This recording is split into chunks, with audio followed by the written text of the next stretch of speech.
Today we're talking all about how you can actually afford to travel in your 20s, so if you're interested in more, let's get into the video.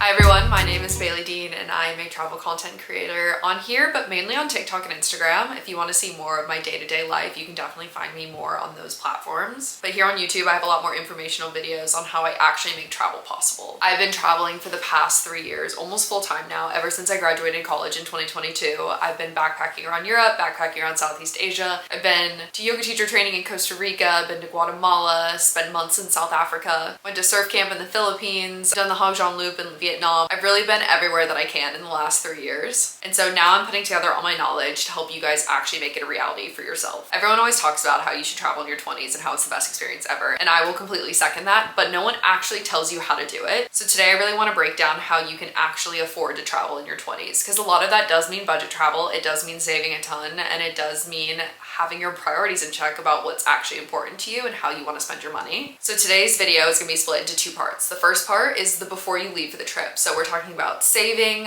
planning, researching, kind of just knowing your travel budget. And then after that, we're going to be talking about during your trip and the ways you can save money while you're traveling, different ways to budget travel, how to manage your money while you're gone, and kind of make your money stretch further. So if any of that interests you, let's get into the video. Contrary to what just about everyone believes, you do not actually have to have daddy's money to travel the world. You can travel the world on your own. I have been completely self-funded for the past 3 years when I've been traveling. I do not rely on my parents for money. The only thing my parents have been able to provide me, which allowed me to travel longer, is the fact that I could live at home. That is the one thing that helped me save a ton of money to be able to live this lifestyle, is that right when I graduated college, I moved everything back home and I didn't have to pay rent while I was gone. So I spent 3 years traveling with no rent payment. Now I'm at the point where I can travel and also pay rent, so I have my own apartment here. But it definitely took 3 years to get to this point. Now the biggest thing you have to start out with is you have to start saving. And I'm sure you know this, you have to save before any trip, you have to save before anything that you want, but you really need to make it a priority to save for like years before you even go. If you're planning one really big trip, like for me, when I was graduating college, I knew that I wanted to be gone for months and not have to stress about money. So I spent 2.5 years just saving everything that I could in preparation for that trip. So the first tip with that is to open a separate bank account just for your travel expenses. So this is super easy. It's free. You can do it, I think, on like any banking platform that you use. I personally use Chase, so I just went into Chase. I opened another savings account in addition to the savings account that I already have, and I just labeled it travel savings, just so that I had money in a separate pile that I knew that I couldn't touch. Because I feel like when everything's mixed in, it's really easy to get overwhelmed by it or not know what goes to which saving goals. So by having that separate account, I was able to visualize how much money I had at the end of each month just for travel. The next to go along with that is to save a set amount each month. I mean, this could literally be as low as like $20, or it could be as high as $400 or even more if you have that ability. But a lot of us are broke kids that cannot save that much money each month just to go towards travel. But decide on whatever number you want it to be and put that into your bank account each month. I always say pay yourself first. So the second that I got any sort of paycheck, I would initially go in and I would pay myself first. So I would take that $200 out and put it into my travel account. I would pay my rent. I would pay all the other bills that I had to before I even thought about spending it on clothes or food or other things like that. Once the money's gone and out of the way, I'm just not going to touch it. And the next biggest tip that I have is just to start tracking your money each month. I don't think in everyday life we need to stick to a super strict budget, but I do think it's really important for us to be mindful about how much we're spending, because then once you look at that on a spreadsheet of like, I spent this amount of money on eating out this month or this amount a month on drinks at the bar, you can really look at it and be like, does that align with my priorities and like where I want my money to be going? Or can I cut back here or cut back here in order to put more money towards travel, which is something that I'm really excited about. So it's just observing your money habits and seeing where you can shift things around. And the next is looking at your life with a mindset shift of experiences over things. I know that can be a lot easier said than done, but I started thinking about it like, if I wanted to just grab that meal from Chick-fil-A and it would be $12, I'd be like, that amount of money would cover one night in a hostel room in Vietnam. I started equating the amount of money that I was spending of like what that could buy me on a trip, and that kind of made it easier in my head to be able to justify not buying that thing for the thing that it can buy me later. It definitely takes a lot of discipline. It takes knowing yourself and your values and what's important to you, but I really do think the biggest barrier that most people have is not that they don't have enough money to travel, it's that they aren't prioritizing saving that money to travel. And obviously there are always exceptions to that. A lot of people that come up to me me that say they want to travel, I really think they just don't have it as much of a priority as the other things in their life, which is totally fine. If you like drinking and going out with your friends every single day more than you want to travel, of course you're going to spend more money on that, but then you can't complain about not being able to travel, because if you would reverse them, you'd be fine. And obviously that's just one example.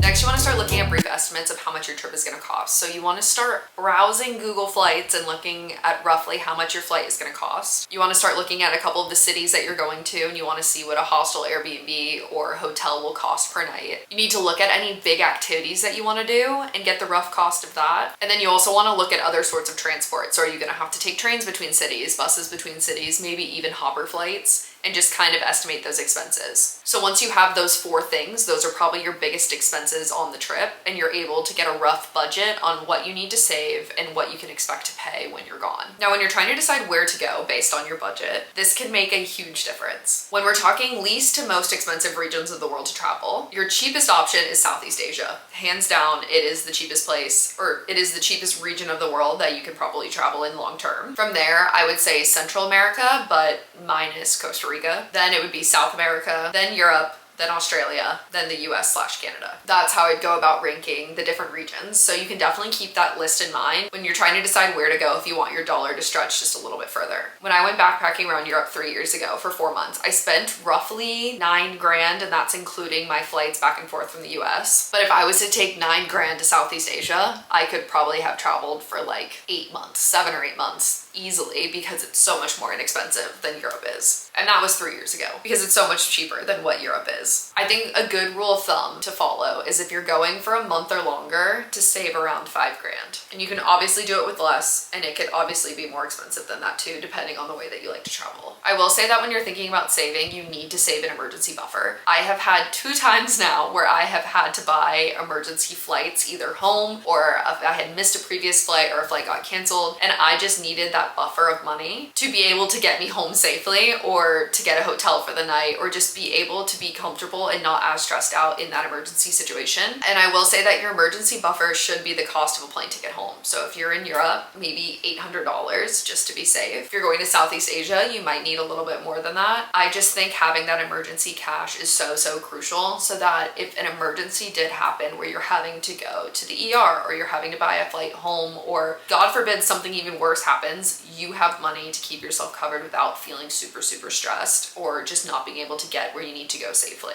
Now, I want to take a moment to shout out today's sponsor, which is Tortuga Backpacks. When you are budget traveling, there are some things you can skimp on, but the one thing you cannot skimp on is quality gear. I am so passionate that you need to have a backpack that fits you correctly and that has the correct support, so that when you are backpacking and you're staying in hostels and you're hopping on trains, planes, buses, walking miles with your backpack, you're not injuring yourself in the process. What I love about Tortuga Backpacks is that they open up like a suitcase. That way I'm able to see all of my clothes laid out without having to dig to the bottom and pull everything out of my bag. And they're also all carry-on friendly, which is so important when you're taking these cheap budget flights and you don't want to have to pay for a checked bag every single time. All Tortuga backpacks have padded straps along with a padded hip belt in order to be super secure and make sure you feel good walking anywhere when you have a lot of weight on this bag. And it really is just your perfect durable companion for any trip. I've personally taken these bags to Central America, Southeast Asia, South Africa, Europe, really all over the world now, and they have completely held up the whole time. If you're looking for quality, durable backpacking gear, and if you use the link in my description, you'll get 10% off your first purchase. I can't stress enough how perfect these bags are for any adventure, and even when you're on a budget as a budget traveler, I still think the number one thing you should invest in is a quality backpack.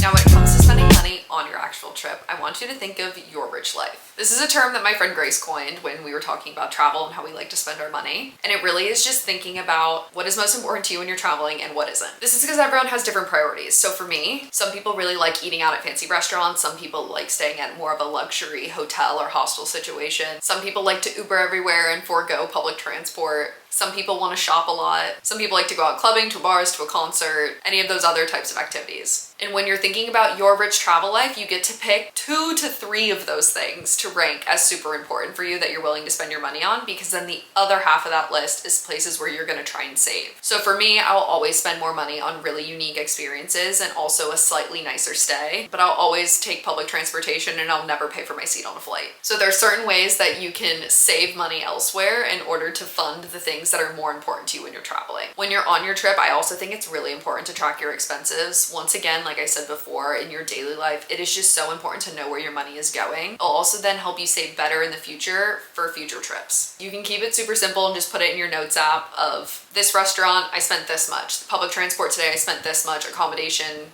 this much, just to have that running tally in your notes app so that when you get to the end of your week-long trip or however long you're going, you kind of have a rough idea of what you spent to be able to just be super mindful of your money so that on your next trip you can do even better or save a more accurate amount.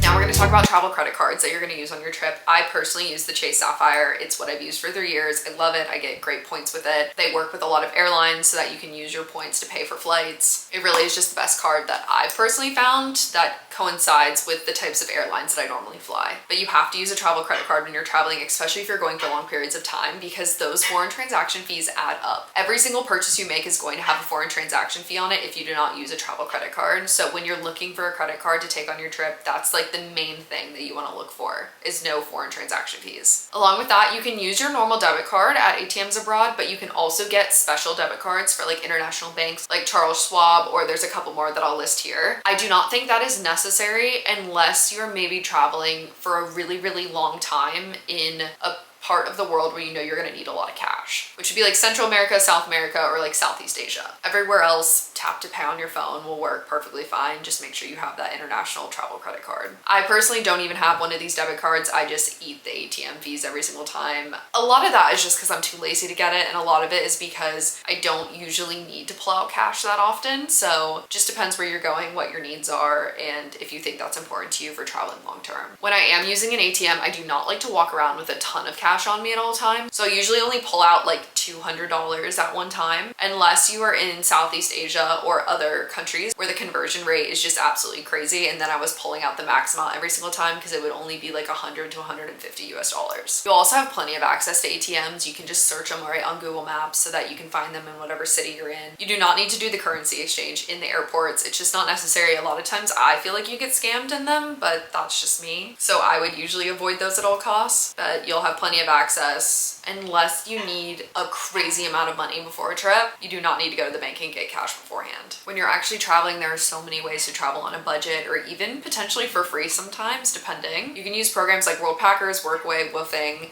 all those different types of sites to find volunteer opportunities abroad to make your trip a lot cheaper. A lot of the times you just have to pay for your plane ticket there, and then they pay for your accommodation and your food while you're working, but you are working, so you're giving your time. You can also decide to au pair or teach English or do any sort of other volunteering or teaching opportunity. But then you can also just make your trip super cheap by staying in hostels, eating picnic dinners, which is where I would just go to the grocery store and collect a few things and then go eat it in a park instead of going out to eat every single night. There are just so many different ways to make your money last longer. If you guys want any other tips about how to save money while you're traveling, how to actually make travel your lifestyle in your 20s, please make sure you leave them below. I would love to get to them, or maybe even make a whole video based off of it depending on what answers I get rolling in. But I'm really just here as a resource for you guys. If you want more tips like this on how to travel the world in your 20s, I do have a guide. I'll put it here, and then I'll also put a link in the description box. This is a 44-page document that goes into all of my knowledge about transportation, how to make friends, even more into detail about money while traveling, different travel options you have, where to travel, packing guides. Literally everything is in this book, and it is a resource for you. So if you're interested in more of that, the link is below. But that's all that I have for this video, and I will see you guys in 2 weeks for the next one.